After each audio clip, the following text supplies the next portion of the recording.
Hello friends, आज हम लोग पढ़ेंगे विद्युत मोटर के बारे में। ठीक है, ये बोर्ड एग्जाम में जब भी आएंगे 6 मार्क्स में आएंगे। फिजिक्स के टॉपिक है। ठीक है, फिजिक्स PHYS, ठीक है, फिजिक्स के टॉपिक है। ये वेरी वेरी इंपॉर्टेंट टॉपिक है बच्चों। ठीक है, वेरी वेरी इंपॉर्टेंट टॉपिक है। जब भी आएंगे 6 मार्क्स में आएंगे। और एक बार इस क्वेश्चन को अगर आप लोग कर लेते हैं तो आपका 6 मार्क्स एकदम फिक्स हो जाता है। ठीक है, ये स्पेशल बिहार बोर्ड के लिए है। और ऐसा जो है ना नहीं है कि ये केवल बिहार बोर्ड के लिए ही है।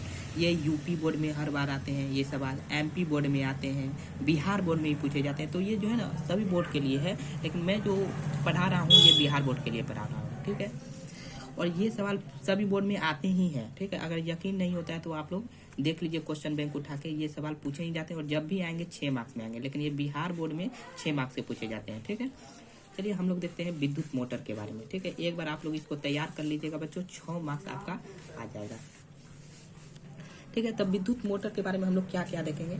हम लोग देखेंगे इसके संरचना के बारे में, सिद्धांत के बारे में और कार्यविधि के बारे में। ठीक है, तो सबसे पहले विद्युत मोटर। तब विद्युत मोटर एक युक्ति है जिसकी सहायता से विद्युत ऊर्जा को यांत्रिक ऊर्जा में परिवर्तित किया जाता है। ठीक है ना, विद्युत मोटर क्या है, एक युक्ति है। युक्ति मतलब होता है मशीन, जिसकी सहायता से हम लोग विद्युत ऊर्जा को यांत्रिक ऊर्जा में परिवर्तित करते हैं। ठीक है, चलिए बच्चों अब हम लोग आते हैं सिद्धांत में। ठीक है, मतलब ये किस सिद्धांत पे कार्य करता है। तो हम लोग के एक वैज्ञानिक हुए थे फिजिक्स में, फेराडे ने एक प्रयोग किया था। उसी प्रयोगों के सिद्धांत के आधार पर विद्युत मोटर कार्य करता है। ठीक है, तो देखिए इसका सिद्धांत, चुंबक क्षेत्र में किसी चालक के घूर्णन गति के प्रदर्शन हेतु फेराडे द्वारा किए गए प्रयोगों के सिद्धांत पर विद्युत मोटर कार्य करता है। ठीक है, ये इसका सिद्धांत हो गया।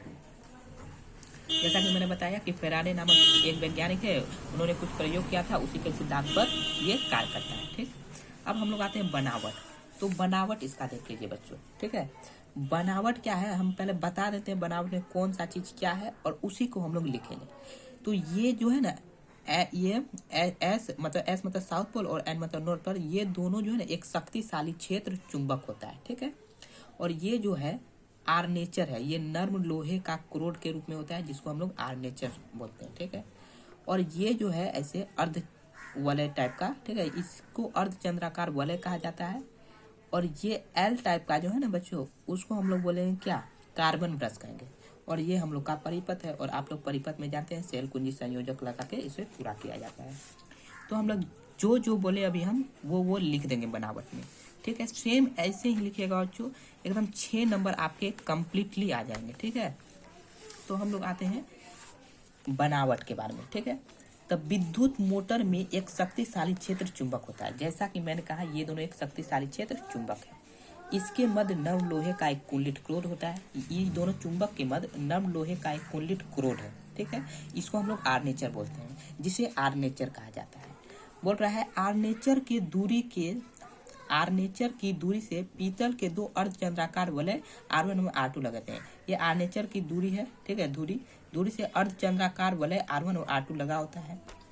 इन्हीं वलयों से क्रमशः B1 एवं B2 2 कार्बन ब्रश टके होते हैं। ठीक है, ये कार्बन ब्रश हो गया। ठीक है, बोले ना ये एल आकार का कार्बन ब्रश है, तो ये कार्बन ब्रश B1 और B2 भी लगा होता है। ठीक है, बोला है कि B1 एवं B2 को सेल कुंजी संयोजक आदि से जोड़कर विद्युत परिपथ पूरा किया जाता है। ये B1 और B2 को सेल कुंजी संयोजक से हम लोग जोड़कर विद्युत परिपथ पूरा कर देते हैं। ठीक है, अब हम लोग आते हैं कार्य, यानी विद्युत मोटर कार्य कैसे करता है। ठीक है, तो आइए, विद्युत परिपथ पूरा कर आर्मेचर में जब विद्युत धारा प्रवाहित की जाती है। ठीक है, ये विद्युत परिपथ हम लोग पूरा कर लिए सेल कुंजी संयोजक से। अब इसमें आर्मेचर में जब हम विद्युत धारा प्रवाहित करेंगे, ठीक है, तो चुंबक के क्षेत्र में होने के कारण विपरीत चुंबक के बल कार्य करता है।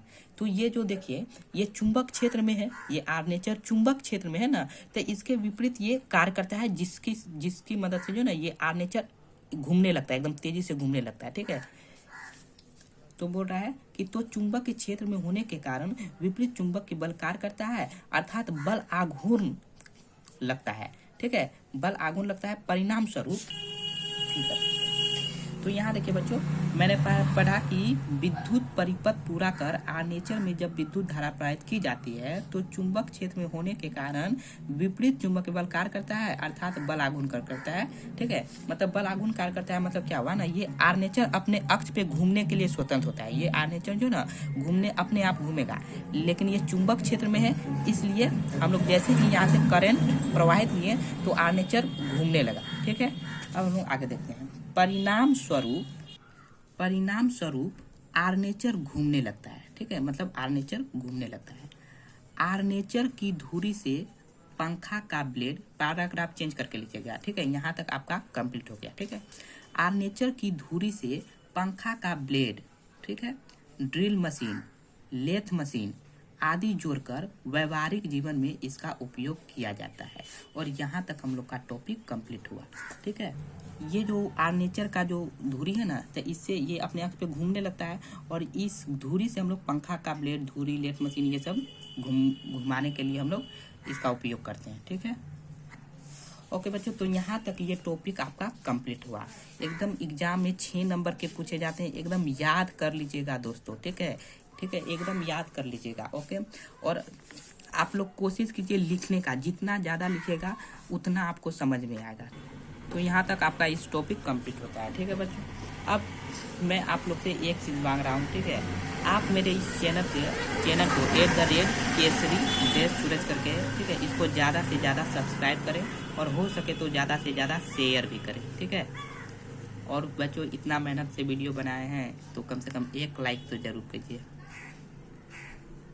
सॉरी, 1 लाइक जरूर कीजिए बच्चों। और आप लोग कमेंट कीजिए, अगर आप लोग को इम्पोर्टेंट क्वेश्चन चाहिए तो मैं ऐसा वीडियो बनाकर आप लोगों को